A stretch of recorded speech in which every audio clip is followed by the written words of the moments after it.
We start with the name of Almighty God, the gracious, the merciful. So let's see, here are some points. What is anthropology? Science of the human and their work. So it is a science. Anthropology is science that it's a special kind of knowledge that study human and their work. Function of human, what is a human and origin of humans, इसके बारे में जो study करता है इसको कहते हैं हम anthropology. And then we have philology. Philology is also it's related to social science and historical study of the text and the authenticity. So it takes the text and it checks whether it has some authenticity or not. In a modern sense, it is also known as historical linguistic or comparative linguistic. It is also known as historical linguistic and comparative linguistic. And then anthology. So anthology study the animals' behaviors occur in the natural environment. So then we have ontology. So these are the things which are which will be very useful for you in a way to study our lecture. Branch of metaphysics that study moral obligations. So ontology is related to the moral applications. And then deontology. Deontologies are, you can, if you wish, you can write along with me. Ethics deal with the moral duty. So when you are dealing with the moral duty, helping other, ethics, something like that, so it is a deontology. And then there is one more concept, epistemology. Epistemology let me explain, let me clear this. So epistemology is a branch of philosophy. It's a branch of philosophy deal with the or investigate origin, nature and methods. So it is a, I think, D, methods and limit of the human knowledge. So epistemology. So limit of the human knowledge, method, origin, nature, it investigate all. Epistemology, branch of philosophy. Then there is a philosophy, the rational investigation of the truth. A philosopher is a lover of wisdom, truth, lover of wisdom. जैसे प्लेटो ने कहा था कि we should create philosopher to create rational human beings. So how we are going to create if all will be philosopher, because he was a lover of philosophy and he promotes philosophy. So if you deconstruct any philosophy, it will be either idealism or realism.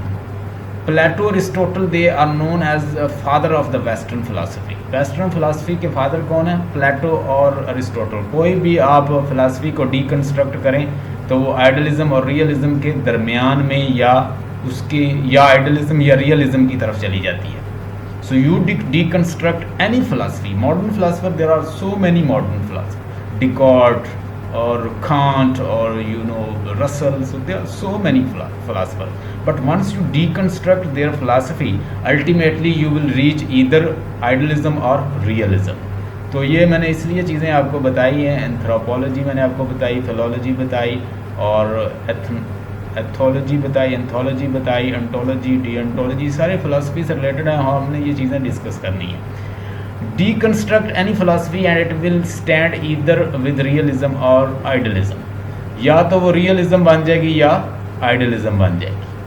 आप उसे deconstruct करें. अच्छा, नीचे मैंने ये research से related आपको बता दिया. केस स्टडी का मतलब होता है, case study is a research methodology that has commonly use in the social science. Case studies are based on in-depth investigation of a single individual group event, explore and cause underlying principles. A case study is a descriptive and exploratory analysis of the person group. Case study जब कोई research की जाती है तो किसी ख़ास चीज़ को in depth जब स्टडी किया जाता है, उसको डिस्क्राइब किया जाता है. What is pros and cons, उसके क्या हैं, तो उसको हम कहते हैं case study. So let's see today's topic. हमने इसको डिस्कस कर लिया है.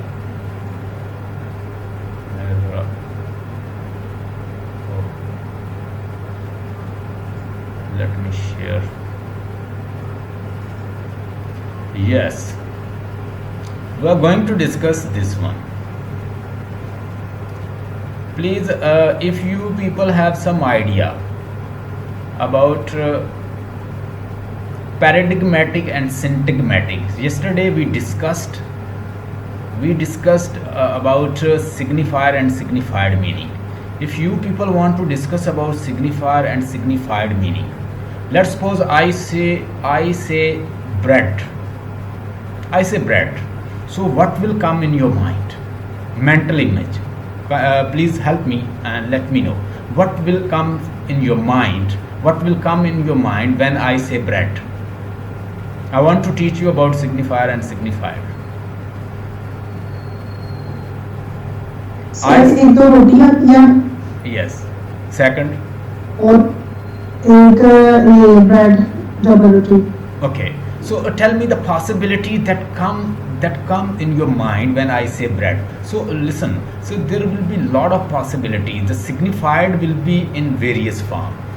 Someone will say that once I say bread, it will like wheat, then flour. It will be dishes. It will be related to the fast food. So there will be so many kind of bread. So it means the signified meaning we are going to get from one signifier. There are so many. So this is what deconstruction tells us, because since signifier and signified there are so many. One signifier will be having multiple signified. Yesterday we studied, but you know that Ferdinand de Saussure also explained that the knowledge is a relative one. So knowledge is not like you say that bread and then there is a bread. He says that knowledge is in a relative position. Knowledge जो होता है वो एक पूरा एक system होता है. जो हम सिग्निफाइड जो हमारे आते हैं माइंड में, वो कहता है जी वो भी एक सिस्टमेटिक होता है और वो रिलेटिव फॉर्म में होता है. जैसे ये सारी चीज़ें जो हैं इनका नॉलेज जो है वो कहता है कि इंसान के माइंड में कैसे आता है कि वो ये लर्न करता है सारी चीज़ें कि किसको क्या कहते हैं, किसको क्या नहीं कहते. जैसे उसने कहा था, हमने आज जो फिलासफर पढ़ना है, Claude levy-straws. Claude Lévi-Strauss, he studied lot of mythologies in a way to reach on one conclusion that everything is being understood with binary perspective, good and bad, day night. उसने बहुत सारी mythology को study किया, तो उसको भी जब overall study किया तो उसने कहा कि इसके अंदर गुड और bad, evil good, day night और इस तरह मेल फीमेल, तो हर चीज़ जो है वो कहता है बाइनरी में हमारे सामने आ जाती है. मिसाल के तौर पर गुड जो है वो गुड क्यों, वो गुड जो है वो बुरा क्यों नहीं है, क्योंकि वो इवल नहीं है. यानी हर चीज़ जो कहता है एक रिलेटिव फॉर्म में होती है, तो हमें पता चल जाता है कि ये चीज़ ये है. ये फर्डिनेंड डी सॉशर ने ये भी कहा था. Let's see some points. ये फर्डिनेंड डी सॉशर है जो हमारा मेन राइटर है. Ferdinand de Saussure Swiss born French philosopher है. 1857 में पैदा हुआ है और 1913 में इसकी डेथ हुई है. इसके जो स्टूडेंट थे उन्होंने इसके जो नोट्स थे उसे कंपाइल करके मॉडर्न लिंग्विस्टिक के नाम से एक बुक लिख दी, जिसमें उसने कंसेप्ट दिया अपने नोट्स में. अपने स्टूडेंट को वो सिखाता रहा what is langue, what is parole. Langue और पेरोल को भी हमने कल जाना था, आज फिर देखेंगे. Signifier, signified. और उसने फिर कहा कि नॉलेज ये नहीं है कि बस सिग्निफायर और सिग्निफाइड. उसने कहा कि नॉलेज जो है बड़ा सिस्टमेटिकली तरीके से लर्न होता है और फिर वो इंसान जो है वो अंडरस्टैंड कर लेता है कि किसको क्या कहते हैं और किसको क्या कहते हैं. क्यों कंफ्यूज नहीं होता ब्रेड और दूसरी डिफरेंट जो सिग्निफाइड आ रहे हैं, वो इसलिए कंफ्यूज नहीं होता क्योंकि वो माहौल के अंदर ये सारी चीज़ें लर्न करता है. एक नीचे एक और फिलासफर है, उसकी मैंने एक और उसका शामिल किया है, वो आपको मैं फिर बताता हूँ. हाँ जी. After the Second World War in 1950, French anthropologist Claude Lévi-Strauss, Roland Barthes, Ferdinand de Saussure, 1950, ये सारे जितने भी राइटर हैं, स्कॉलर हैं, फिलासफर हैं, इन लोगों ने कहाँ से कंसेप्ट लिया है? फर्डिनेंड डी सॉशर के नोट्स से उन्होंने फिर मज़ीद बातें करने की कोशिश की हैं. Ferdinand de Saussure 1950, a course in general linguistic language was a system of science but how word mean which a period of times as a part of the system language. Three significant moves: length, prose. अब Lang जो है, Lang को मैंने कल आपको बताया था कि set of knowledge about the language. You learn how to make imperative, declarative sentence, positive, negative, interrogative, everything related to grammar and related to knowledge. That's in your mind. This is a lang. And prol mean when you practically perform in a specific situation. You mean you are going to perform a communication with the English person. You are going to speak. You have learned speaking skill, knowledge about the grammar, positive, negative, declarative, active, passive, direct, indirect, and all knowledge you have acquired. And now you are performing in a certain situation. This will be your parole. And later, Noam Chomsky, he has taken the same concept and he has broadened this concept. उसने इसको बाद में क्या किया, Noam Chomsky ने इसको नाम दे दिया कॉम्पिटेंस एंड परफॉर्मेंस का. उसने कहा कि इंसान का जो नॉलेज है लैंग्वेज में, जो उसने हासिल कर रखा है, वो उसका कॉम्पिटेंस है. You have learned about the surface structure and deep structure. You have learned about the language and non phrase, verb phrase and knowledge related to language. That is in your mind. That is your competence. But once you perform the same knowledge in a practical field, in applied field, that will be known as your performance. उसने इसको बाद में इसी को extend करके, Noam Chomsky ने इसी के कंसेप्ट को, जैसे होते हैं ना, एक ब्रिक से दूसरी ब्रिक बनती है, ऐसे फिर बढ़ती जाती है. तो ये चीज़ें वो पिछले राइटर्स को स्टडी करके, जैसे टी.एस. इलियट ने कहा था कि ट्रेडिशन जो है वो हमेशा क्या करती है, मेंड करती है. ट्रेडिशन हेल्प करती है प्रेजेंट को मेंड करने में. कट ऑफ नहीं हो सकता इंसान. तो जैसे ही नॉम चॉम्स्की ने इसी के आइडिया को क्या, कॉम्पिटेंस एंड परफॉर्मेंस का नाम दे दिया. आगे आए. हाँ जी, ये हमने डिस्कस कर लिया. उसे यही बात है, कहता langue a complete system of language. Complete system of language. You learn complete system of language. And what is complete system of language? Sound, structure and meaning. You learn the sound, phonetics, phonology. You have studied syntactic and syntax and subject, verb, object, everything you have learned. And then you have semantic and pragmatic, every complete system of language you have learned. And the parole is a specific situation. You perform in an individual language. I mean to say your competence in a specific field. This is the parole. And then Chomsky, I have already told you, Noam Chomsky ने जैसे Lang और प्रोल को एक जदीद एक नाम दे दिया. उसने लैंग को कहा कि ये एक कॉम्पिटेंस है और परफॉर्मेंस को उसने कह दिया ये प्रोल है. तो उसके बाद नीचे देखिएगा. अब हम कैट जब कहते हैं तो कैट मैंने कहा था साउंड और कंस्ट्रक्शन ऑफ वर्ड, साउंड और जो ग्रुप ऑफ वर्ड्स हैं वो सारे आपके सिग्निफायर्स. लेकिन वो क्या बनाते हैं मीनिंग, वो इमेज क्या बनाते हैं, दैट इज़ योर सिग्निफायर. और मैंने फिर एक बात और कही थी कि इंसान जो भी उसके सामने ऑब्जेक्ट मौजूद हैं वो उनको इसलिए उस नाम से पुकारता है क्योंकि सोसाइटी उसको सिस्टमेटिकली, सोसाइटी कलेक्टिवली अग्रीड है कि इसका नाम ये है. ये बाल पॉइंट को हमने बाल पॉइंट इसलिए कहा हुआ है कि हमारी कम्युनिटी अग्रीड है कि ये बाल पॉइंट, ठीक है. फिर उसने कहा कि जो सिग्निफायर और सिग्निफाइड का रिलेशन जो है ये एक आर्बिट्ररी है. So how it is arbitrary, that is given by society. उस चीज़ कोई लॉजिकल रिलेशन नहीं है, कोई इंस्टिंक्टिव कोई रिलेशन भी नहीं है. कुछ चीज़ें जो हैं वो ओनोमेटॉपिक हैं.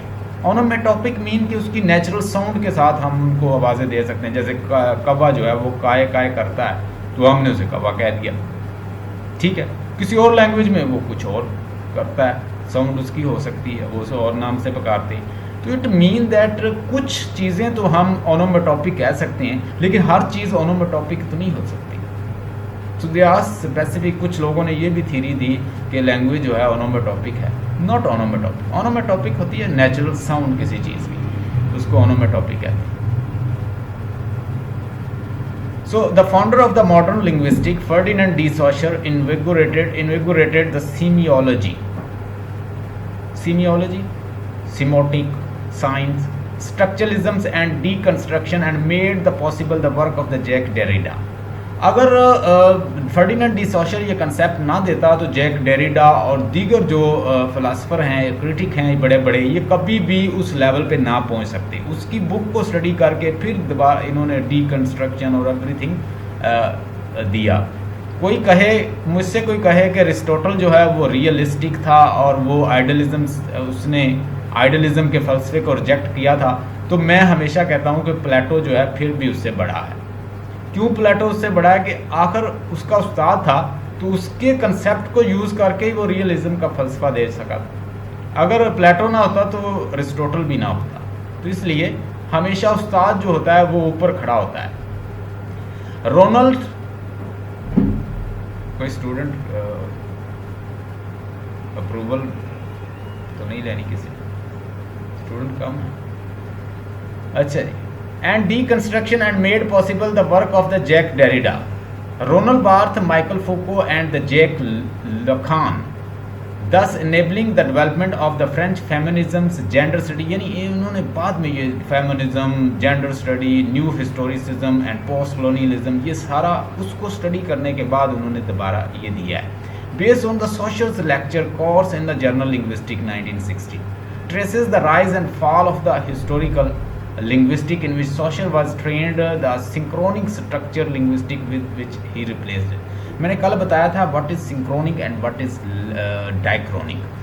Diachronic mean when you study language from past to specific period। When you study language, it's past। You study mean 2000 to 2012, 2012 to 2010, तो इस तरह यानी 2012 to 2020। अब जब पास के स्पेसिफिक पीरियड को स्टडी करते हैं लैंग्वेज को कि इस लैंग्वेज में इस दौर में क्या क्या चेंजेस आई है, वो डायक्रोनिक है। सिंक्रोनिक प्रेजेंट मोमेंट में जो लैंग्वेज मौजूद है कंटेम्प्रेरी मोमेंट में, उसको स्टडी करना सिंक्रोनिक कहता है। ये कंसेप्ट किसने दिया? ये भी फर्डिनेंड डी सॉशर ने दिया। आगे है सिंटैग्मेटिक और पैराडिग्मेटिक रिलेशन। प्लीज़ लिखें what is syntagmatic and what is paradigmatic. I want to teach you about what is syntagmatic and paradigmatic, क्या होता है। यहाँ देखिएगा what is syntagmatic। मैं आपसे कहता हूँ कि साइमा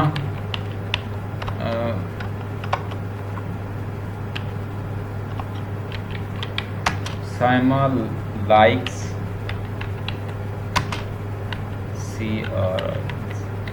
क्रिकेट, ठीक है जी। अब ये जो मैंने एक नाम यहाँ पे दिया है, ये देखिएगा कि साइमा लाइक क्रिकेट, ये मैं ये एक लीनियर ऑर्डर में है। यानी जब लीनियर ऑर्डर में होगा तो हम उसे क्या कहेंगे? इसको कहते हैं सिंटैग्मेटिक। जब लीनियर होगा तो हम इसको क्या कहेंगे? सिंटैग्मेटिक। सिंटैग्मेटिक का दूसरा नाम लिख लें, सिंटैग्मेटिक मीन लीनियर, सिंटैग्मेटिक मीन चेन, कोई चीज़ लीनियर में है और जितने वर्ड हमारे ऐसे आते जाएंगे वो सारे चेन में आते जाएंगे, हम उनको सिंटैग्मेटिक कहेंगे। वो रिलेशन जो बनेगा वो क्या बनेगा? Saima like cricket and like and literature, ठीक है। मैंने वैसे लिख दिया, बढ़ा दिया। यानी जो ऐसे साथ साथ वर्ड आते जाएंगे इनको फर्डिनेंड डी सॉशर ने नाम दिया चेन का और इनको सिंटैग्मेटिक का, और क्या दिया मज़ीद नाम कि ये सारे जो हैं ये लीनियर ऑर्डर में होते हैं। इनको उसने सिंटैग्मेटिक कहा और इसको उसने क्या कहा? इसको चेन कहा।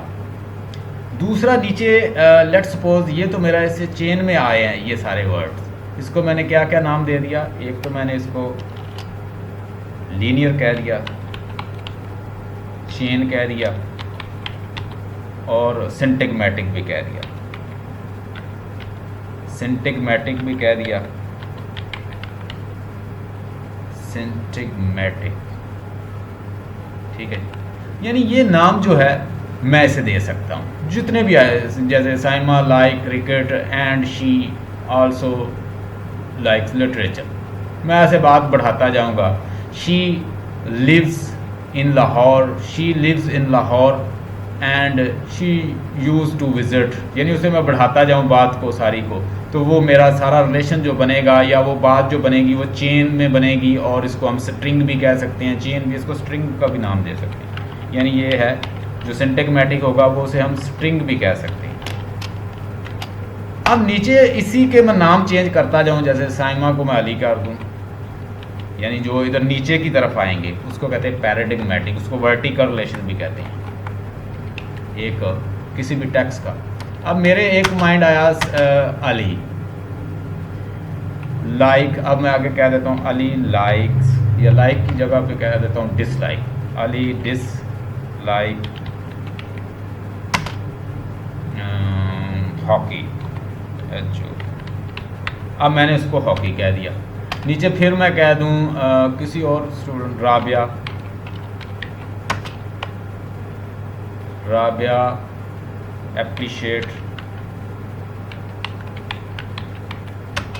appreciate literature.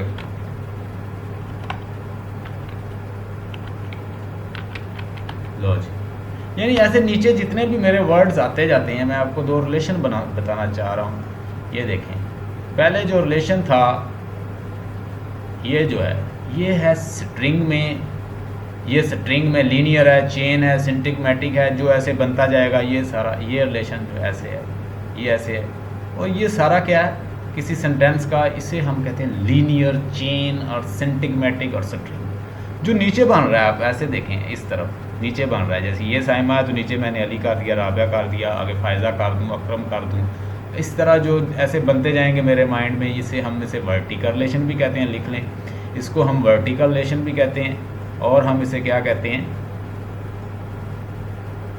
इसको हम क्या करेंगे, ये वर्टिकल रिलेशन है। और ये क्या था, ये इसको लिख लें वर्टिकल, और नीचे मैं लिख देता हूँ,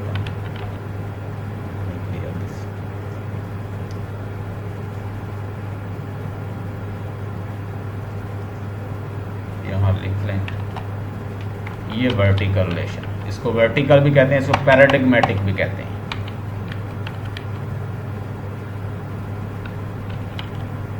पैराडिग्मेटिक, तो ये फर्डिनेंड डी सॉशर ने कंसेप्ट दिया था। फर्डिनेंड डी सॉशर ने कंसेप्ट हमें दिया किसका, सिंटैग्मेटिक का और पैराडिग्मेटिक का। ऐसे स्टॉप करता हूँ, दोबारा फिर वहाँ पे जाते हैं। हाँ जी, मैंने वहाँ थोड़ा सा कंसेप्ट आपको बता दिया, अब आपको समझ आ गई होगी। Come to the point, syntagmatic is a Greek for linear, यानी ये ग्रीक के लिए क्या था, ये लीनियर था, लीनियर, स्ट्रिंग या हॉरिजॉन्टल, इसको सब कहते हैं, लीनियर भी कहते हैं, हॉरिजॉन्टल भी।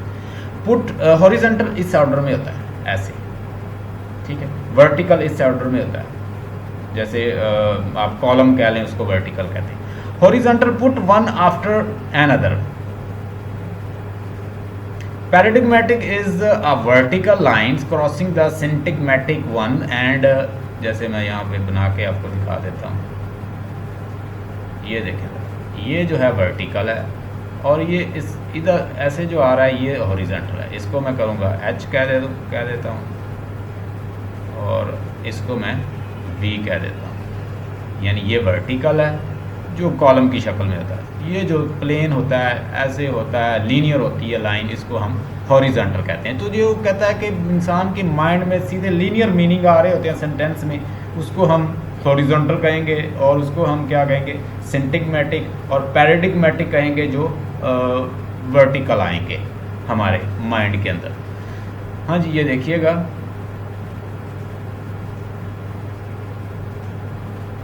syntagmatic is Greek for the linear horizontal put one after another. Paradigmatic is a vertical line crossing the syntagmatic one that right angles. Element from the paradigmatic axis can replace the element of the syntagmatic line. Come instead of one actually present. In the linguistic, these terms were introduced by the Swiss linguist Ferdinand de Saussure, who used it as a model how language work. Take a sentence, my mother house. अब देखिए, माई mother house का उसने एक example दिया है, इसको ज़रा समझने की कोशिश करें। उसने कहा कि एक सेंटेंस है माई मदर हाउस, ठीक है।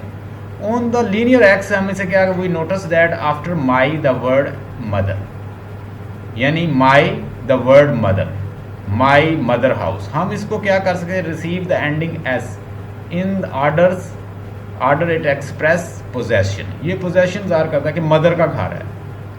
ऑन पैराडिग्मेटिक अगर इसको बनाना हो, ऐसे लीनियर बनाना हो, सॉरी वर्टिकल बनाना हो, तो वर्टिकल में क्या हमारे माइंड में आ सकता है, वी कैन रिप्लेस, कैसे रिप्लेस करेंगे, माई को मैं कहता हिज कर दूँ, हिज हर कर दूँ, या तो mother can be replace with a friend, friend father, यानी ऊपर मैंने मदर्स हाउस लिखा है, नीचे मैं कहूँ फ्रेंड्स हाउस, ठीक है, फादर्स हाउस, ब्रदर्स हाउस, ये सारे जैसे जैसे आते जाएंगे वर्टिकल, ये सारे पैराडिग्मेटिक है।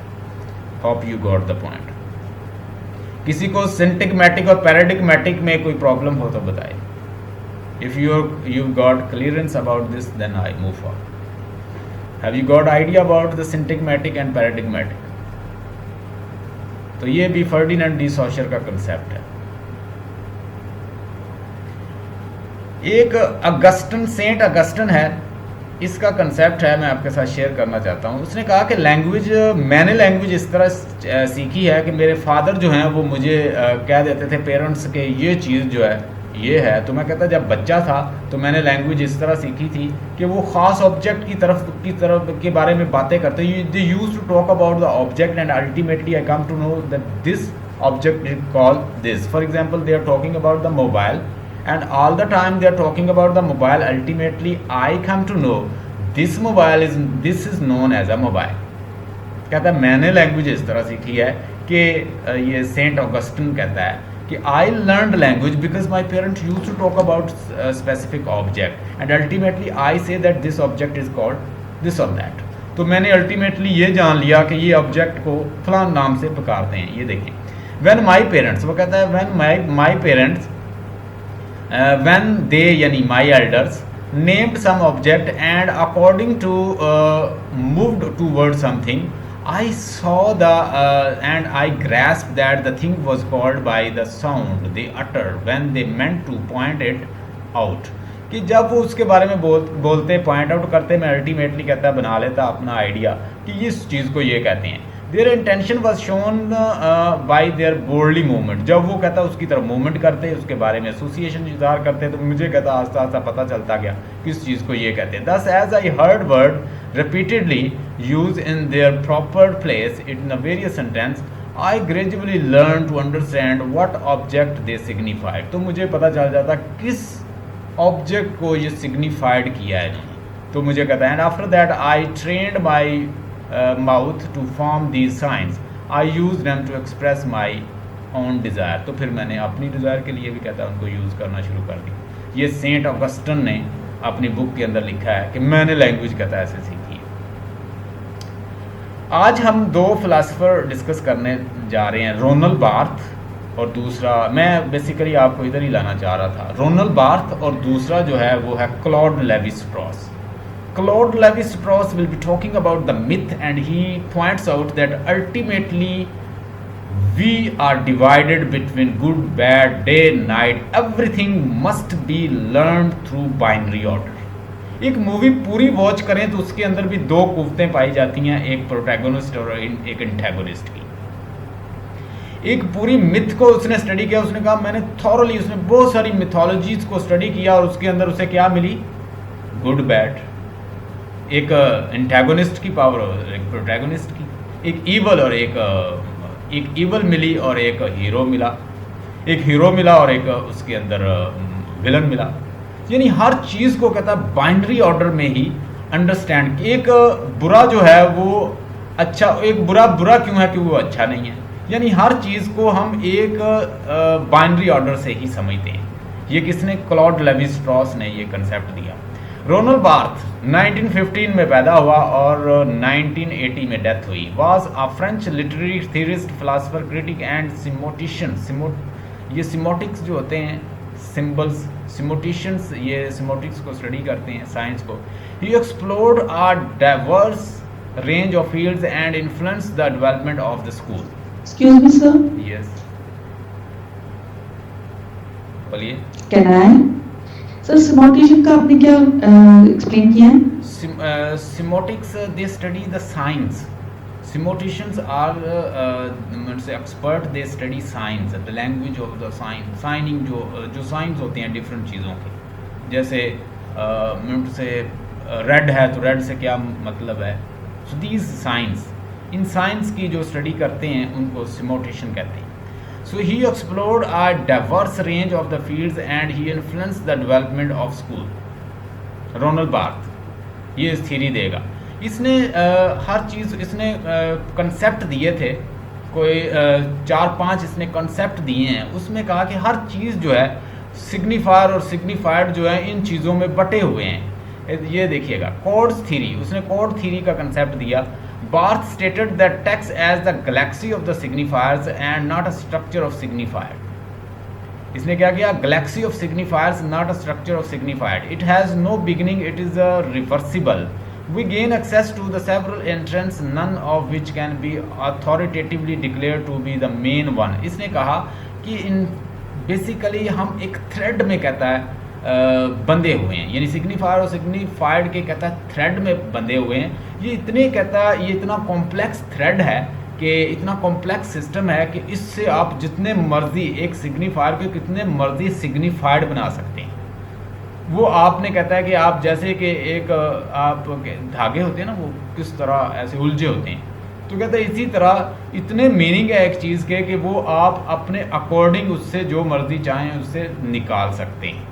एक सिग्निफायर के अंदर बहुत सारे मीनिंग कहता है कि इनफाइनाइट मीनिंग होते हैं. उसमें से आप जैसे इंटेंगल करके डिसइंटेंगल करके, इंटेंगल मीन के उलझे होते हैं, और डिसइंटेंगल करके कोई भी डायरेक्शन दे के कोई चीज़ निकाल सकते हैं. इसका मतलब ये है.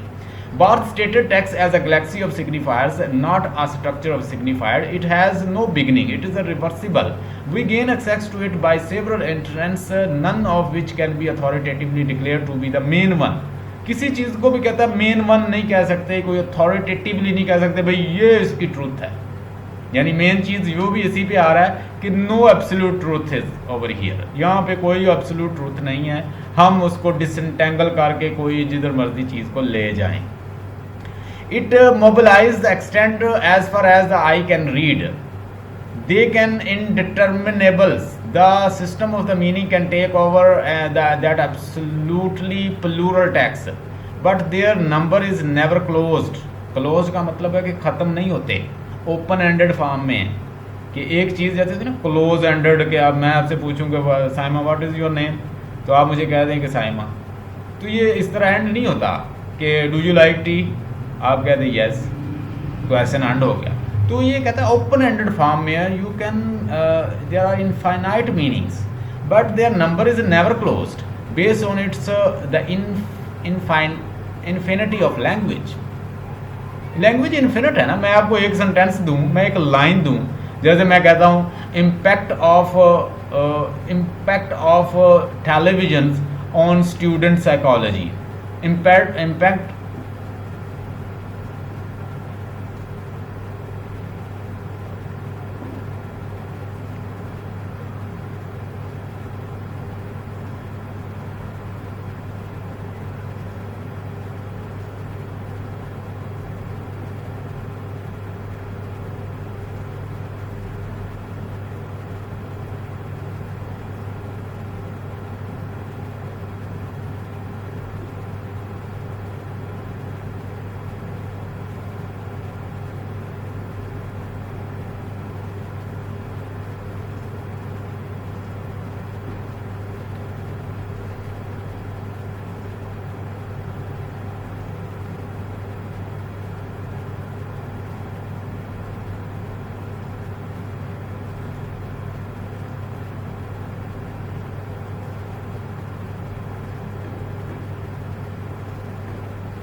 Welcome back. I hope you are seeing on screen. You are watching this screen. आप स्क्रीन को वॉच कर रहे हैं, नज़र आ रही है आपको. What does this mean? यानी आपको मैं एक टेक्स्ट देता हूँ. मैंने आपसे कहा कि the impact of internet on youth. मैं आपको एक दूँ, आप उसके ऊपर इतना लंबा एक थीसिस लिख दें, यानी वो आप 100 पेज या 120 पेज पे लिख दें, तो this is with what the productivity of the language. तो लैंग्वेज जो है इनफाइनाइट है, उसमें बहुत ज़्यादा जितना मर्जी आप उससे एक्सपेंड कर लें. तो वो कहता है कि हमने क्या, हमारी जॉब क्या है कि हमने उस वो टेंगल और थ्रेड की तरह कहता है छुपी होती हैं चीज़ें और एक दूसरे के साथ मिक्स होती हैं, हमने उसे डिसएंटेंगल करके उसे उसको ओरिएंटेशन सेट करनी होती है. द टेक्स्ट इज, ये देखिएगा ऊपर नज़र आ रही है आपको, टेक्स्ट स्क्रीन नज़र आ रही है आपको. The text is like entangled ball of thread. यानी ऐसे है जैसे टैंगल का मतलब उलझी हुई कोई बॉल ऑफ थ्रेड है. That thread needs to be unravelled. Unravelled का मतलब क्या होता है? हाँ जी, बोलिएगा, क्वेश्चन था जी, बोलिए, किसी का कोई क्वेश्चन?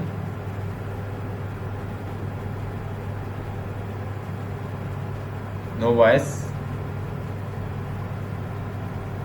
ओके. तो कहता है कि एक उलझी हुई अनरेवल्ड मीन के, हाँ जी, किसी का क्वेश्चन है तो वो बोल सकता है, मैं सुन रहा हूँ आपको.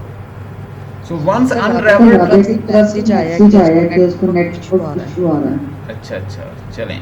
वंस अनरेवल्ड, जब हम कहता है उससे अनरेवल्ड कर लेते हैं, उसको उसकी ओरिएंटेशन सेट कर लेते हैं, उसको हम डिसएंटेंगल कर लेते हैं, यानी उलझी हुई चीज़ है उसको जब हम उसकी ओरिएंटेशन सेट कर लेते हैं या हम उसे एक लीनियर ऑर्डर में ले आते हैं, अंडरस्टैंडेबल.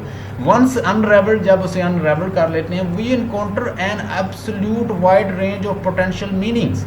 तो बड़ी कहता है एक wide range of potential meaning निकल आते हैं. We can start by looking at the narrative in one way, from one point of one view point, one set of the previous experience and create one meaning for that of the text.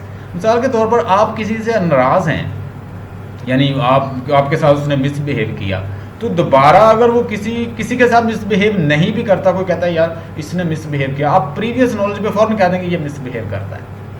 तो ये क्या होता है कि हमारा previous knowledge, हमारी society, community, हमारा background knowledge और फॉरग्राउंडिंग और बैकग्राउंडिंग और everything that is also giving us knowledge. मिसाल के तौर पर आपको किसी ने मिसबिहेव किया, वही बंदा किसी और के साथ मिसबिहेव कर रहा, तो आप फ़ौरन कह देंगे बदतमीज़ है, जिसने मेरे साथ भी किया था ऐसे, इसलिए आई नो ही. तो हम based on our previous knowledge बहुत सारी चीज़ों को फिर अंडरस्टैंड कर, लेकिन वो उसका फाइनल मीनिंग नहीं होता. हो सकता है कि जो उसके बारे में बात कर रहा है वो अपना उससे कोई पर्सनल रंजिश रखता है, आपने भी इसलिए आर्गूमेंट सब्जेक्टिव अप्रोच दे दी कि आपके साथ भी उसने मिसबिहेव किया था. सो देयर आर, कहता है कि मीनिंग जो है वो उलझे होते हैं और एक मीनिंग कहीं भी किसी के लिए भी नहीं होता किसी चीज़ का. ठीक है. You can continue by the unravelling the narratives from the different angles and create entirely different meanings. और आप कहता है कि उसको अनरेवलिंग करते जाएं और उससे नई नई चीज़ें जो हैं वो निकलती आएंगी. ये आपको किसने कहा? Ronald birth. रोनाल्ड बार्थ ने 5 कोड जो हैं वो बताए हैं, वो मैं आपको वन बाय वन एक्सप्लेन करना चाहता हूँ. Barthes narrowed down the action of the text into the 5 codes. पहला हर्मेन्यूटिक्स कोड, दूसरा एनिग्मा कोड, तीसरा सिंबॉलिक कोड और चौथा उसने बताया कल्चरल कोड और उसके बाद semantic code. So they are 5 in number. So we'll see respectively one by one. So let's see one. पहला कोड है जी hermeneutic code. In the way the story avoid telling the truth or revealing all the fact in order to drop the clues throughout the help create mystery. इसमें क्या होता है कि ये इस तरह का hermeneutic कोड, इस तरह की ये इसी कोडिंग लैंग्वेज में होती है कि पूरा रीडर जब इसको पढ़ता है तो उसमें जस्ट क्लू होते हैं, इशारे, सिग्नल होते हैं और पूरी टेक्स्ट के अंदर मिस्ट्री होती है. इसको कहते हैं हार्मोन्यूटिक कोड. नेक्स्ट देती है enigma. The way the tension is build up and the audience is left guessing what happen next. बाज़ औक़ात आपको पता है, आपने देखा होगा स्टोरी ऐसी बच्चों को हम टीच करते हैं इंग्लिश स्कूल में कि हम ये बच्चे जो हैं वो जा रहे हैं किसी कश्ती के ऊपर या किसी ट्रैवलिंग कर रहे हैं बच्चे, तो आगे बहुत बड़ा मॉन्स्टर आ गया, बच्चों से हम पूछते हैं चलें जी बताएं आगे क्या हुआ। The way the tension is build, tension जो है इसमें बिल्ड की जाती है, ऑडियंस के ऊपर छोड़ दिया जाता है कि उसके ऊपर से उससे कुछ निकाले, इसको कहते हैं एनिग्मा कोड। ये भी टेक्स्ट के अंदर बाज़ औक़ात होता मौजूद होता है। उसके बाद semantic code, voice of the person. The semantic code points out any element in the text that suggest a particular of an additional meaning by way of connotations which the story suggest. Connotative mean cultural underlying meaning, what is it symbolize. बास चीज़ें जो होती हैं वो कॉनोटेटिवली हमें समझनी पड़ती हैं। मिसाल के तौर पर हम कहते हैं स्नेक का तो एक तो मीनिंग है ना, लिटरल मीनिंग, लेकिन स्नेक का मतलब, एक सांप का मतलब खतरा भी होता है, ठीक है। एक तो वो एक रेप्टाइल काइंड एनिमल है, साइड हम उसको ये भी कहते हैं कि it is also a danger, it's also sign of danger. तो कुछ चीज़ें हमको क्या कल्चरली और कॉनोटेशन से समझ नहीं होती हैं, सिंबलिज्म से समझ नहीं होती। ये सिमेंटिक कोड है। Symbolic code, this is very similar to semantic code but it acts as a wider level, organizing semantic meaning into the broader and deeper set meaning. It is typically done in the use of antithesis, where new meaning arises and opposing the conflict. मैंने एक दिन आपसे बात की थी कि एक फ्रेली पोलिपी Robert browning ने एक पोएम लिखी थी। फ्रेली पोलिपी आप पढ़ लीजिएगा, एक मोनोलॉग टाइप में है। उसमें क्या दिखाई, उसमें वो दिखाता है बॉडीली यानी उसकी फिज़िकल फॉर्म उसमें दिखाता है। तो वहाँ पे लोग उसे क्या डिमांड करते हैं, स्पिरिचुअल दिखाओ यार, ये तुमने क्या लिखा। तो जॉन एशबेरी ने वही पोएम का एंटीथीसिस लिख दिया। उसने वहाँ पे क्या वो दिखाने की कोशिश कर रहा है, he is showing them the spirit in painter के अंदर। उसने उसके उल्ट पेंटर लिख दी, यानी उसकी एंटीथीसिस पे लिख दी। तो बाज़ चीज़ों को हम क्या करते हैं, एंटीथीसिस करके उसको कहता है समझते हैं। This typically done in the use of antithesis where new meaning arise out of opposing the conflict. किसी चीज़ को अपोज करके हम न्यू मीनिंग जो है वो निकालते हैं। मिसाल के तौर पर कल मैंने आपको जैसे पोएम मैंने बताई कि उसमें अगर वो डेथ को डिस्कस कर रहा है तो उसका रिलेशन फिर वो लाइफ के साथ शो कर रहा है। तो इसमें ये किसने, ये आपको किसने दिए कोड, ये रोनाल्ड बार्थ ने। उसके बाद the cultural code, voice of science. The cultural code designate any element in a narrative that refer to the science of the body of knowledge. In other words, the cultural code tend to point out the shared knowledge about the way the world work, including properties that we designate physical, psychological, physiological, medical, psychological, literary, historical। यानी एक चीज़ से related जो cultural जो meaning होते हैं, जो तो उससे भी हम बहुत सारी चीज़ें कहता है डिराइव कर लेते हैं। क्लॉड लेवी स्ट्रॉस, बोर्न 28 नवंबर 1908, ब्रसल बेल्जियम में पैदा हुआ। अक्टूबर 30, 2009 में इसकी डेथ हुई है। 100 ईयर उम्र पाई है, देख लें। Paris, France. ये भी फ्रेंच। मैंने आपको कहा था कि टी.एस. एलियट ने कहा था कि इंग्लैंड के लोग जो हैं वो सब्जेक्टिव हैं अप्रोच में, और उसने कहा कि जो फ्रांस के लोग हैं वो क्या हैं, फ़िलोसॉफ़िकल हैं, ऑब्जेक्टिव हैं, और साथ उसने कहा बड़े साइंटिफिक हैं। अब जो भी फ़िलासफ़र आपको मिलेंगे वो ज़्यादा फ्रेंच मिलेंगे। Levi Strauss was a French anthropologist and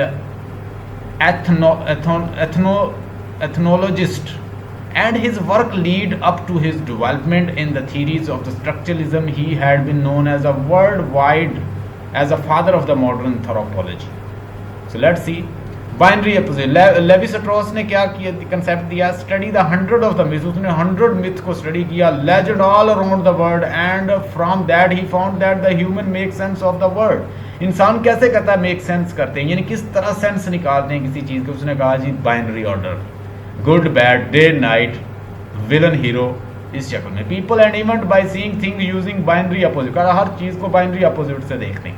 he also discover, उसने ये नहीं कि आप ऐसे ही किताब है, उसने पिछली मिथ जो है बड़ी ग्रीक, रोमन और इंडियन और सब को स्टडी करके उसने कहा कि भाई हर चीज़ जो है वो बाइनरी ऑर्डर में ही देखी जाती है। People and event by seeing things using binary opposite. He also discovered that the narratives are arranged around.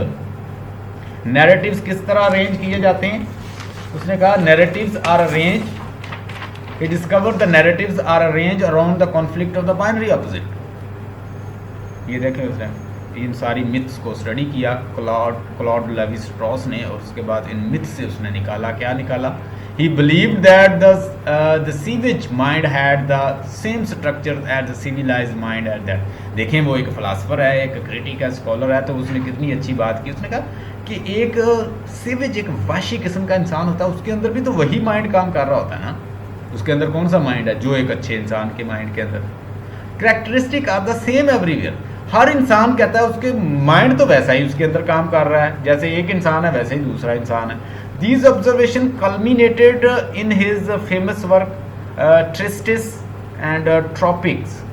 तो उसने दिखाया कि बेसिकली चीज़ ये है कि हर इंसान के अंदर ब्रेन सेम है, माइंड सेम है, सब कुछ सेम है, लेकिन वो एक बाइनरी ऑर्डर में, यानी थॉट जो है वो डिफरेंट हो सकती है। वो क्या सोच सकता है? वो एक अच्छाई जो है उसके दूसरी तरफ भी सोच सकता है। Examples of the binary opposition in narrative, क्या आज गुड है तो बैड है, हीरो है तो विलन है। उसने सारी मिथ को स्टडी किया, बुक्स को स्टडी किया, लेजेंडरी बुक्स को, और उसमें से उसने निकाला क्या? कहता good bad, hero villain, female male, hot cold, fire ice, black white, और peace war, man nature, strong weak, attractive ugly, good evil young. आपकी जो कैथरीन बेल्से, जो आपकी ये जो बुक जिसने लिखी है क्रिटिकल प्रैक्टिस, ये इन सारे फिलासफर की जो थीरीज़ हैं उनको स्टडी करती है, उनको अपनी बुक के अंदर डिस्कस करती है। उसने अपनी कोई थीरी नहीं दी। लें जी, नेक्स्ट असाइनमेंट है जो मैं आपके साथ डिस्कस करना चाह रहा हूँ, मैं अभी शेयर करता हूँ वो भी आपके साथ। हाँ जी, ये कल मैं डिस्कस नहीं कर सका, आज मैं आपके साथ शेयर करता हूँ उसकी असाइनमेंट। इसकी अपनी बुक के अंदर है स्ट्रक्चरलिज्म एंड पोस्ट स्ट्रक्चरलिज्म। उसकी असाइनमेंट मैंने खुद बनाई है, वो मैं आपको कल करवाऊंगा। वो बुक से नहीं पढ़ाऊंगा, बुक वाली बिल्कुल बेकार है। आप वैसे पढ़ लीजिएगा वो भी, जब मैं वो पढ़ाऊंगा आपको तो ये खुद समझ आ जाएगी। वो काफ़ी बड़ी असाइनमेंट है, वो मैं उधर से पढ़ाऊँगा। Catherine Balse biography. Catherine Balse, born 1940, is a British literary critic and academic. She chaired the Centre for Critical and Culture Theory at Cardiff University in 1988 to 2003. Before moving to the Swansea University 2006 to 14, she has consistently aligned herself with the international innovations in the theories or practice of the criticism. उसका main work जो था वो critical, वो cultural theory था, यानी वो culture पे work कर रही थी। तो while discussing culture and tradition, he needs to discuss the post-structuralist and post-structuralist theory.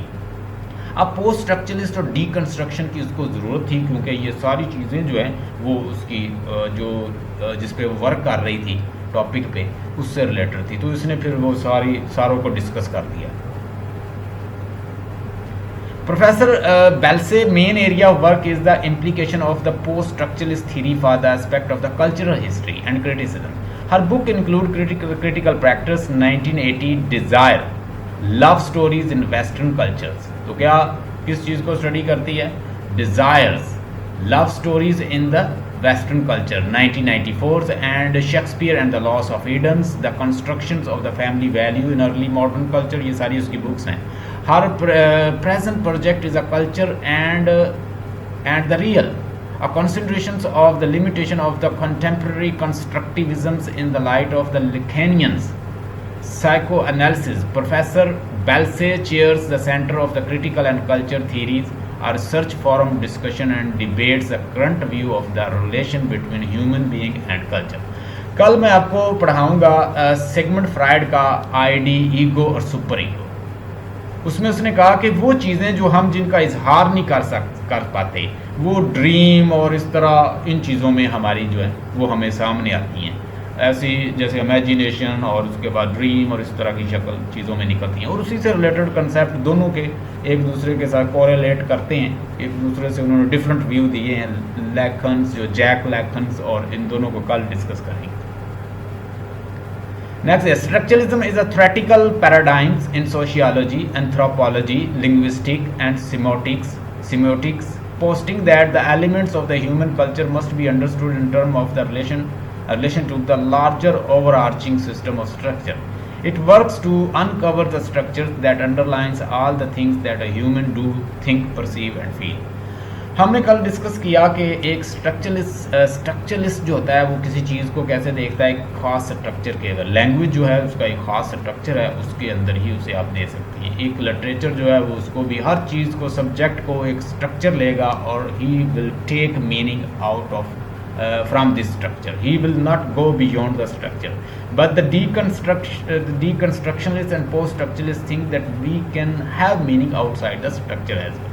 हम आउटसाइड द स्ट्रक्चर से जाके भी कुछ मीनिंग जो है वो ले सकते हैं according to post structuralist. I have told you the example that there is a lady who is a nude and there is a guy who is going to kill with the knife. So the person will, if we say according to structure, will only drive one meaning. There is a lady and she is being raped, but according to the post-structuralist view it will be having multiple meaning. He will be lover, he will be brother, he will be father, she will be caught with doing something bad and ultimately she is going to kill. तो बहुत सारे meaning जो हैं हम उससे ले सकते हैं अगर हम उसको पोस्ट स्ट्रक्चरलिस्ट व्यू से देखें. Post-structuralist is grounded in the concept of the over-determinations even when the concept does not appear explicitly in textual presentation. अगर वो textual presentation में नहीं भी appear हो रहा तो तब भी हम उसको तलाश करने की कोशिश करेंगे. कल जैसे मैंने एक आपको छोटी सी पोइम बताई, उसमें बताया कि लाइफ का उसने बिल्कुल जिक्र नहीं किया, तो मैंने फिर भी कह दिया ये लाइफ और डेथ के दरमियान रिलेशन बता रही है पोइम. ये यानी अगर वो नहीं भी डिस्कस हो रहा तो उससे लिंक जो होता है उससे फाइंड करके भी मीनिंग तलाश किए जाते हैं according to post structuralist. Not lying in a specific text, कि जैसे उस टेक्स्ट से ही नहीं आउटसाइड द टेक्स्ट भी देखना पड़ता है पोस्ट स्ट्रक्चरलिस्ट के according. Over determinations as an epistemology implies the absence of the break. मैंने अभी बताया एपिस्टेमोलॉजी का मतलब कि branch of philosophy that study the human source of human knowledge, कि वो नॉलेज कैसे आता है, कहाँ से आता है, कहाँ तक हद है ह्यूमन नॉलेज की, इसको एपिस्टेमोलॉजी कहती है. Over determination as an epistemology implies the absence of the break between the discourse and the object of the discourse. It implies that theory is not separate from reality, not reality separate from theory. We see what we are taught and we see the concept we learn. The concept we learn are complexity shaped by the stream of reality which we are elements.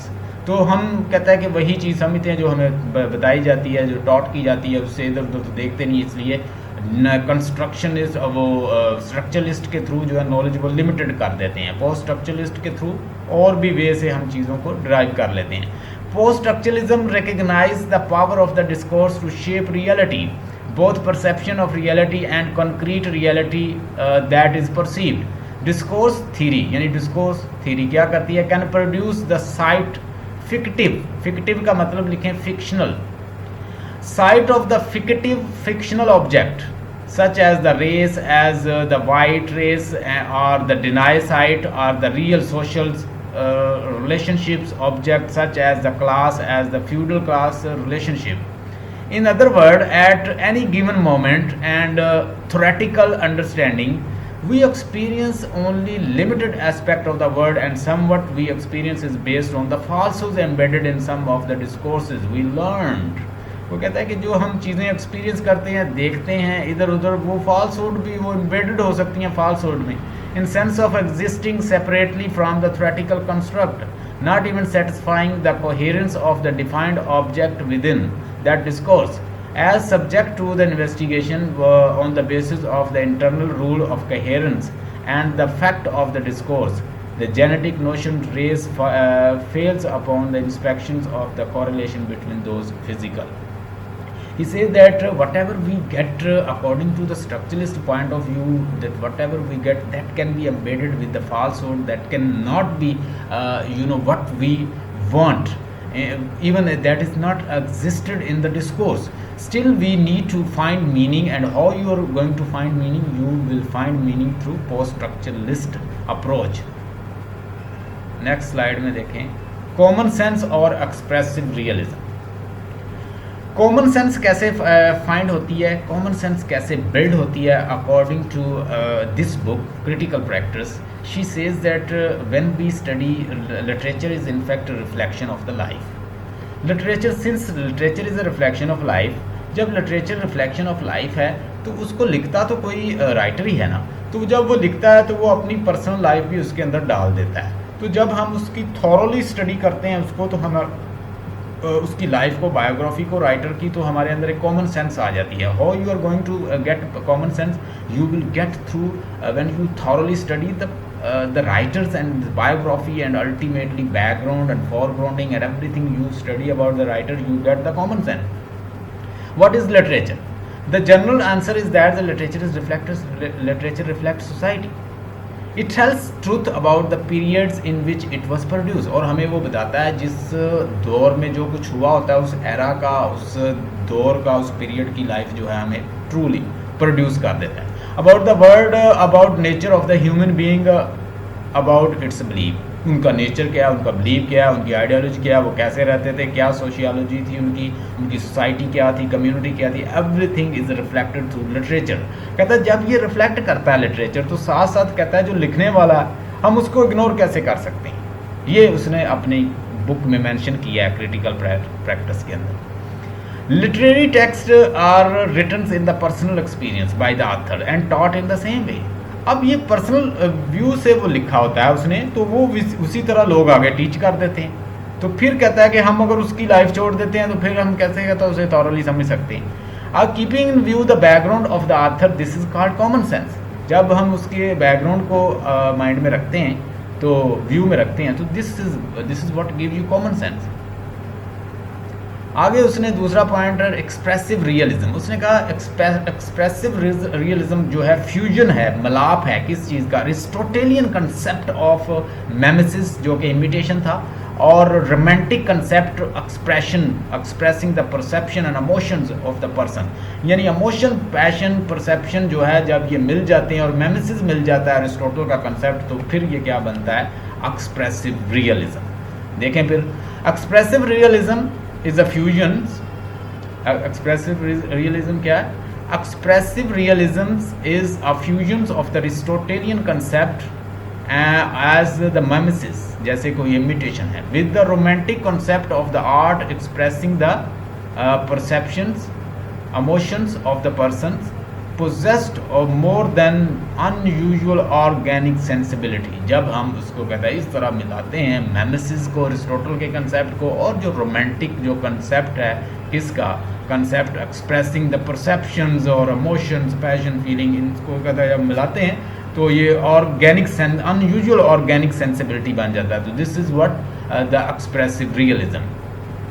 Expressive realism value किस चीज़ को value देता है? Richness को, honesty को, और immediacy को, और reject the schematisms and implausibility and ideology. अच्छा, ये जो स्कीमेटिज्म है, इसका मतलब लिखें, इसका मतलब है कि अपनी तरफ से खुद बनाना किसी चीज़ को. रिजेक्ट करता है कि आप कोई पर्सनल आइडियोलॉजी शामिल करें, कोई इम्प्लॉसिबिलिटी शामिल करें, कोई स्कीमेटिज्म उसके अंदर लाएं, कोई खुद स्कीम करने की कोशिश करें, उसके अंदर कोई चीज़ें डालने की कोशिश करें. Reduce the arrange according to words और plan.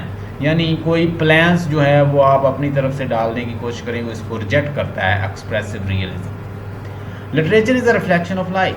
Literature is authentic when it describes the world of the social relationships or convey the inner experience, and often seen as universal and individual quest for the identity. Literature कब बनता है universal? अगर ये उस वक्त की true depiction they. Talk about the Chaucer's universality. So how he has gained universality, because he has reflected the society of that time. So no talk about the partners, Somners, and talk about the Lady Eglantines and the wife of Bath. Like these character are still existed. अभी भी इस तरह के character जो हैं आपको मिल जाएंगे, wife of bath जैसा, ठीक है, दिखावे करने वाले रिलीजियस लोग, तो दे आर स्टिल फाइन। उसी तरह उसने यूनिवर्सल बना दिया उस वक्त की जो ट्रू डिपिक्शन देगी। तो कहते हैं जब आप ट्रू डिपिक्शन देते हैं किसी एज की, तो फिर वो क्या यूनिवर्सल बन जाता है, क्योंकि इन ह्यूमन बिहेवियर तो तकरीबन मिलते जुलते ही रहते हैं। आगे जी डेफिनेशन एक्सप्रेसिव, ये हो गया। In critical practice, Balse reveals the problems in the obvious mode of reading. Common sense, Balse, अच्छा ये कुछ चीज़ें मैं आपको लिखवाना चाह रहा हूँ। एक लिखें आप affective fallacy. What is affective fallacy? And please write intention fallacy. कहता है कि intention fallacy तब होती है, इंटेंशन फैल्सी तब होती है जब हम किसी टेक्स्ट को रीडर ऑथर की ऑटोबायोग्राफिकल अप्रोच के साथ उसको इंटरप्रेट करते हैं। When we are going to interpret literature according to the writer's biography, knowledge, background, foregrounding and his relation with the society and people like that. जब हम किसी पीस ऑफ जॉनरा, लिटरेचर को, poetry को, किसी book को writer की life और biography के साथ इंटरप्रेट करते हैं, उसको कहते हैं इंटेंशन फैल्सी। इफेक्टिव फैल्सी लिख लें। Effective fallacy occur according to critics, ये क्रिटिक्स ने कहा कि ये चीज़ें नहीं होनी चाहिए, न्यू क्रिटिसिज्म में ये डिस्कस हुई थी। इफेक्टिव फैल्सी तब आता है, effective fallacy occur when readers own emotion, passion, feelings are infused in a way to interpret। जब रीडर जो है पढ़ने वाला वो अपने पैशन फीलिंग से उसको इंटरप्रेट कर देता है, उसको वाजे कर देता है, बयान कर देता है चीज़, अपने पैशन फीलिंग डाल के उसको कहते हैं affective fallacy. So these two fallacies are over here. A critical practice, in critical practice, Balse reveals a problem in a obvious mode of reading. Common sense, Balse contents reflects a narrow view of the reader's approach text. Critical theory appears to often no clear alternatives at the first glance. At the close reading of the post-Saussurian writers and illuminates the obscure impossibility of elucidating the theory based on the language as a perversive. Perversive का मतलब लिखें common. Perversives and inescapable modus operandi. Inescapable modus operandi. Modus operandi का मतलब होता है कि किसी को किसी ख़ास अंदाज से, किसी को स्पेशल मेथड से किसी चीज़ को करना, उसे कहते हैं modus operandi. A rejection of empiricism does, however, give life to an indirect yet empowering method of interpretation of the text. In order to do so, Balse survey the theoretical landscape of the common sense, namely the ideological implications and the various attack on the orthodoxy of the expressive realism. Post-Saussurian linguistics interrogates the foundations of the expressive realism, a theory that projects the reality of experience and exceptional providers of the knowledge and further express the reality through discourse. Next, a close look at the expressive realism, new criticisms and the work of the Northrop Frye. Land, ये Canadian एक critic है, ये मैं कल आपको इसको भी discuss करूँगा. Land to seemingly through the excavations of the common sense as a reasonable approach to literary criticism. Yet Balse notes that these theoretical approach fails to undermine the common sense of expressive realism. Post-Saussurian's linguistic, however, question the logic of the empiricist idealist framework. In reading a passage of the realism, one identifies similarity in patterns, value, and social relationship between the fictional words crafted, those we experience. Balse does not fail to mention, however, the post-Saussurian suggestions of the classic realism to identify the direct allusions of reality as manifest through even the most fantastical form. More importantly, Balse emphasized the singularities of the meaning exemplified by the major theoretical attempt to trump. Trump का मतलब होता है कि add, help. इसका मतलब है कि Trump का मतलब हेल्प है। ये जो मिस्टर ट्रम्प जिसने नाम रखा हुआ है, इसका मतलब ही कहता है अटेम्प्ट टू ट्रम्प। ट्रम्प का मतलब होता है हेल्प, मदद। To trump expressive realism as a viable approach, कहता है कि एक्सप्रेसिव रियलिज्म को एक वायबल, बड़ी सूटेबल अप्रोच साबित करने के लिए instead a plurality of meaning becomes necessary to expose a more radical approach to the criticism. Next देखिएगा, providing through the review of Althusser's ideology and ideological state apparatus, Balse recognized that the notion that breaking from ideology is not possible, but engaging in discourse that defies and contests the ideology in the question is a viable pursuit. She points to the ideology of the irrational woman to unveil the plurality of the means in which crises in the social formation may be precipitated. आगे जी देखिएगा, precipitated का मतलब लिखें जल्दी, hasten।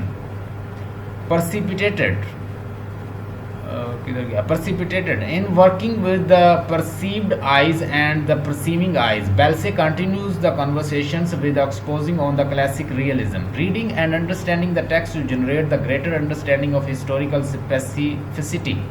Balse content is not synonymous with the reading that text after it has been liberated from its historical moorings. Text ideology and the reader work is a reciprocal process to generate the meanings and potentiality inspire the new meanings.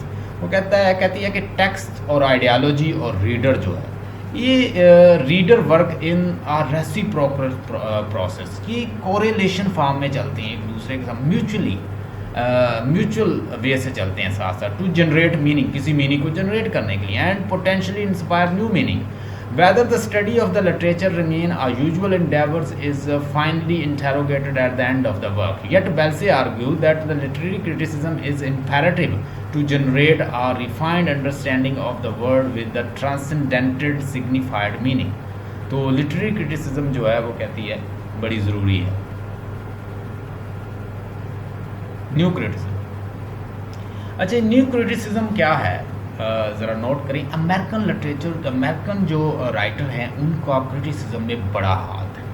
वो तंग आ गए थे कि आप एम्बिक pentameter में लिखें, heroic कॉपलेट में लिखें, कॉपलेट बनाएं और सिस्टेट बनाएं और उसके बाद ऑक्टेव बनाएं. They were fade up.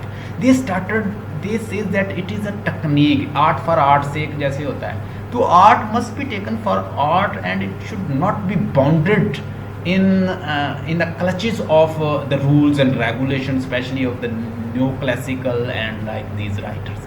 वो कहता है कि इनको किसी बॉन्डेज में और इनमें नहीं बांधना चाहिए. अमेरिकन जो क्रिटिक्स थे उन्होंने क्या कहा कि पोएम जो है उसके बगैर भी एम्बिक पेंटामीटर और ये हीरो कॉपलेट और सिस्टेट और ऑक्टेव के बगैर बन सकती है. न्यू क्रिटिसिज्म में उन्होंने कहा कि जब राइटर की डेथ होती है तो रीडर जो है वो जन्म लेता है. ठीक है, टेक्स्ट, जब एक टेक्स्ट लिख दी गई तो टेक्स्ट जो है वो उसके राइटर से आइसोलेट होगी, वो एक आर्ट का हिस्सा बन गया. No, it's nothing to do with the writer. उन्होंने कहा कि डेथ ऑफ द राइटर भी उन्होंने लिखी. बहुत सारे क्रिटिक्स ने इस पर भी वर्क किया कि राइटर को निकालो if you want to get the meanings. तो न्यू क्रिटिसिज्म में भी क्या किया जाता है, एक पीस ऑफ टेक्स्ट को, जैसे मैंने वो केस स्टडी वाला आपको बताया कि उसे बड़ा क्लोज रीडिंग की जाती है. उसकी एक टेक्स्ट ली जाती है, उसकी क्लोज रीडिंग ली जाती है और उसके अंदर पैराडॉक्सिकल एलिमेंट, उसके अंदर हाइपरबोली, इसके अंदर स्टाइलिस्टिक और जो डिवाइसेस होती हैं उसके थ्रू उससे निकाला जाता है मेटाफोर, सिम्बली और पैराडॉक्सिकल डिवाइसेस और वर्ड्स और ये इस तरह की चीज़ें जो हैं उनके ज़रिए आप उसको वैल्यूएट करें पीस ऑफ योनरा को या किसी पोइम को, rather than the life of the poet. ये न्यू क्रिटिसिज्म का मेन जो फोकस था. देखिएगा, New criticism emphasizes explications or close reading of the work itself. It rejects the old historicism. यानी ओल्ड जो हिस्टोरिसिज्म है, जो राइटर को स्टडी करो, उसकी लाइफ बायोग्राफी, उसको रिजेक्ट करती है. attention to biographical and the sociological matter. Instead, the objective determination as a whole a piece work can be found through close focus and analysis. यानी एक आप पोइम लेते हैं, उसको क्लोज और फोकस स्टडी करते हैं, उसके बाद उसके अंदर paradoxical element, metaphor, simply, paradoxical element, और उसके अंदर जो हाइपरबली यूज़ की गई है, उसके अंदर जो ओनोमेटोपिक लैंग्वेज यूज़ की गई है, आप ओवरऑल उससे ही उन डिवाइसेस से ही आप उसको वैल्यूएट करते हो poem, rather than through the extraneous and the erudite special knowledge.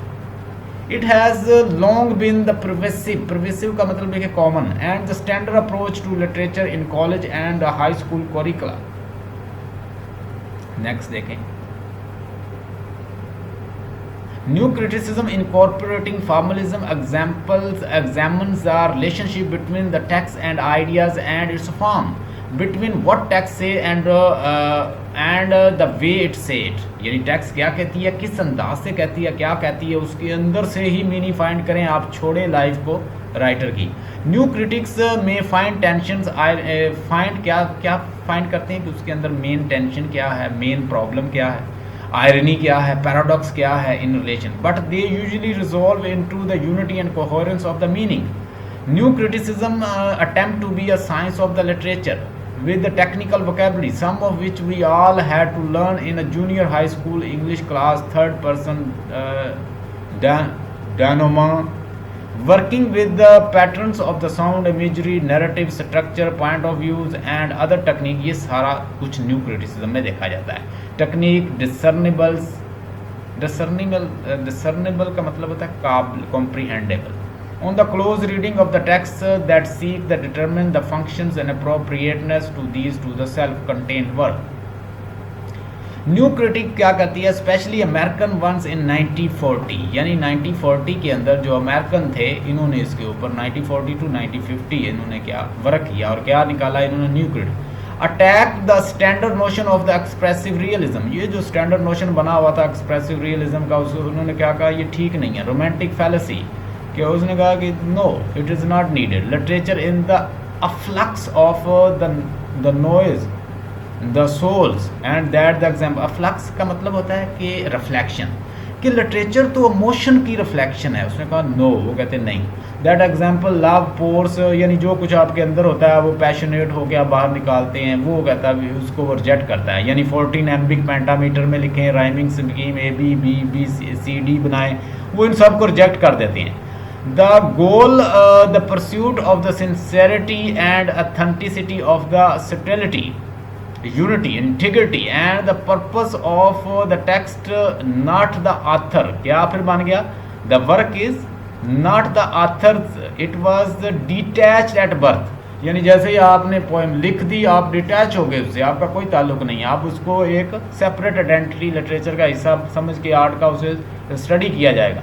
The author inventions are neither available nor desirable in to take the face values when supposedly found in a direct statement by author. Meaning exists in page.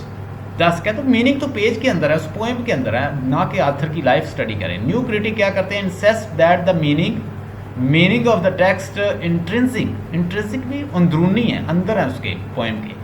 Not confuse with author के साथ confuse ना करो, उसकी intention के साथ, उसके work और affective dimension